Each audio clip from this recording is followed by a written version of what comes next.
ఓర్ని పొద్దాక ఎండ కొట్టబట్టే నైట్ అంతా ఆన కొట్టబట్టే మబ్బుల చలి పెట్టబట్టే ఇదేం ఎండ వాన చలికాలమో అర్థమైతలేదు. 3 కాలాలు ఒకటిసారి కొట్టేసరికి దగ్గులు జ్వరాలు అయితే బాగా వస్తున్నాయి. ఇక మీరు కూడా మంచిగా పొద్దున్న లేవగానే కొద్దిగా గరం నీళ్ళు తాగుర్రి. ఇక ముచ్చట్లు చాలు చేద్దాం. ఇక ఓ డీజే అన్న సప్పుడు వేసుకో.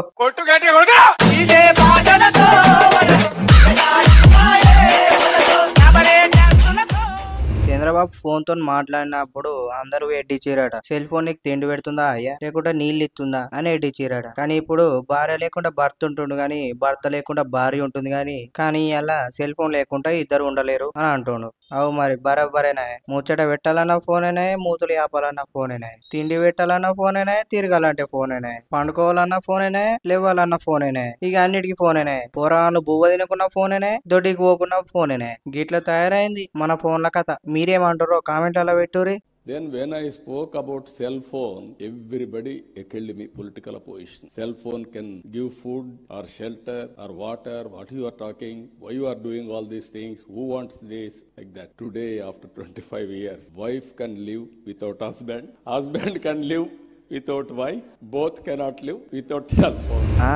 దొంగ కనిపిస్తుండా. ఇది ఏడంటే దిల్సునగర్ లా బిక్సీ షోరూమ్ లా గోడకు పొక్క ఒడుచుకొని మరి పోరడు జోరిల్లు. ఈ లోతుగండ్ల మొక్కపోడు ఆయన చేతికి అందిన ఫోన్లన్నీ ఆయన పట్టుకొని దగ్గర 5 లక్షల విలువ వేసే ఫోన్లు సామాన్లు పట్టుకపోయిండట. అవరా లోతుగండ్ల లొటాబీస్ గా ఖాళీ చేతులు మంచిగా ఉన్నాయి కదా, దొంగతనం చేయడం ఎందుకురా. 10 గంటలు చేసినా గానీ 10 రూపాయలు వస్తాయి కదరా. రేపు అద్వారం తయారైతురు పోకుందరు లేకుంటే ఏంది మరి. ఇంకా తాళం వేసిన షోరూమ్ కి గోడకు పొక్క ఓడిసి ఎత్తుకపోతాడు. ఏపీలో గంజాయి బ్యాచ్ ఫుల్ రెచ్చిపోతుంది. అయితే కాకినాడ జిల్లా పెద్దపురం మరిడమ్మ జాతరల గంజాయి మాతల ఒకరినొకరు పొట్టు రక్తాల కొట్టుకున్నారు. అయితే ముచ్చట ఏంటంటే అక్కడ రికార్డెడ్ డాన్స్ పెట్టిరాట జాతర సందర్భంగా. అక్కడ ఏదో లొల్లయి ఆయన ఇద్దరు పొట్టు ఇటుక పిల్లలు అందుకొని ఒకరినొకరు కొట్టుకున్నారట రక్తం వచ్చేదాకా. ఆయన అదంతా చూసి ఆయన పోలీసులకు ఫోన్ కొడితే పోలీసులు వచ్చి గొడవని అదుపులోకి తీసుకున్నారు. కేసు బుక్ చేసి విచారిస్తారట. ఇక కానీ పోలీసులు వచ్చే లోపే నెత్తులు వాళ్ళు కొట్టుకున్నారు. గిట్లుంది మన ఏపీలో పాలన. అంత పెద్ద జాతరలో పోలీసులు ఏం చేస్తారో ఎక్కడ ఉన్నారో నాకైతే అర్థమైతలేదు. ఇక మీరేమంటారో కామెంట్ బాక్స్ ఓపెన్ చేసి కామెంట్లలో పెట్టుర్రి. ఇంకా న్యూస్ అలా మేమే దాడి చేసినాం, ఎవరైనా నెత్తి పలిగిందా లేకుంటే కాలు చేతులు ఇరిగిపోయినాయా, దాన్ని దాడి చేసిరా అని ఎందుకు అంటారు, అది నిరసన అని అంటుండు మాజీ మంత్రి శ్రీనివాస్ గౌడ్. ఓలైనా వస్తారు గట్లాంటి తమిళ పెడితే గానీ. మీరేమంటారో కామెంట్లలో పెట్టుర్రి. కోపంతో బాధతో నిరసన తెలిపారు. దాడంటే ఎవరిదైనా నెత్తి వలిగిపోయిందా, ఎవరిదైనా చేతులు వెళ్ళిపోయినావా, కాలు దింపినరా, ఏం చేసింది చెప్పు. దాడి ఏమైంది, ఎవరో కోపం వచ్చిన రాలేసి నువ్వు అద్దానికి అలిగిపోతే ఎంత బాధ అయితే మరి గుండెలు అలిగిపోయినాయి కదా, ఎంత బాధ అయితే చెప్పండి. ఇట్లా పోయేది కాలువ అనుకుంటారా, కాలువ కాదు. కినాలు అనుకుంటారా, కినాలు కూడా కాదు. పోనీ వాగ అనుకోరి, వాగ అంతకంటే కాదు. ఇది ఏంది అనుకుంటారు, హైవే. అయితే ఈ హైవే ఏదంటే ముంబై నుంచి నాగ్పూర్ పోయే హైవే అన్నట్టు. ఇది మొన్ననే కేంద్ర ప్రభుత్వం 55,000తో కట్టిన ముంబై నాగ్పూర్ హైవే అంత కొడితే 30 రోజుల కింద ఓపెన్ అయింది. ఈ బుడ్డ వానలకే రోడ్ల మీద కినాల్ లెక్క వారితే రేపు పొద్దుగాల దమ్మారు ఆనలు కొట్టేటి ఉన్నాయి. అప్పుడు ఎట్లనో ఒకసారి మీరే ఊహించుకోరు. ఇక మీరేమంటారో కామెంట్లలో పెట్టుర్రి.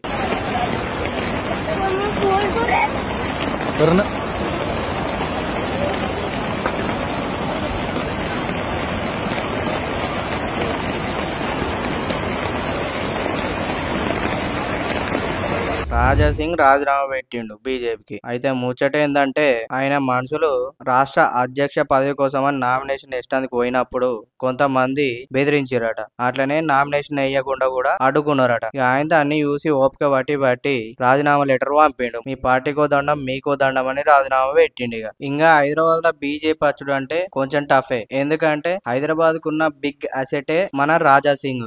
కానీ ఎంత కష్టపడి ఇవాళ లేకపోతే రేపు బీజేపీ గవర్నమెంట్ తెలంగాణలో వస్తుంది అనుకుంటాం. కానీ దురదృష్టం ఏంటంటే తెలంగాణలో బీజేపీ రావద్దు అనేవాళ్ళు చాలా జమ అయిపోయినారు పెద్దోళ్ళు.